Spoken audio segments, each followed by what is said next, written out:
இஸ்ரவேல் ஜனங்களும் எகிப்திய ஜனங்களும் ஒரே தேசத்துல தான் இருக்கிறாங்க. ஆனா ரெண்டு பேருக்கும் இருக்கிற வித்தியாசத்தை தேவன் காட்டினது போல ஆண்டவர் சொல்லுகிறா, உங்களுடைய குடும்பத்துல இருக்கிற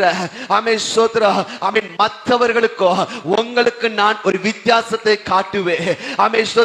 உடைய குடும்பத்தில் இருக்கிற உடன் பிறந்தவர்களா இருக்கலாம், பெற்றோர்களா இருக்கலாம், அவர்கள் இதுவரைக்கும் உங்களை கண்ட்ரோல் பண்ணி இருக்கலாம், உங்களை ஒரு அடிமையை போல நடத்தி இருக்கலாம், அவர்கள் சொல்லுகிறபடிதான் நீங்கள் இருக்க வேண்டும் என்று யோசித்திருக்கலாம். ஆனால் ஆண்டவர் சொல்லுகிறார், அவர்களுக்கும் உனக்கு நான் வித்தியாசத்தை காண்பிப்பேன். இந்த முதல் நாள் என்னுடைய மகிமையினால் நான் உன்னை நிரப்பி உன்னை கொண்டு போவேன். ஒரு நாவும் உனக்கு விரோதமாய் எழும்புவது இல்ல, ஒரு நாவும் உன்னை குற்றப்படுத்துவது இல்ல, ஒரு நாவும் உனக்கு தீங்கு நினைப்பது இல்ல.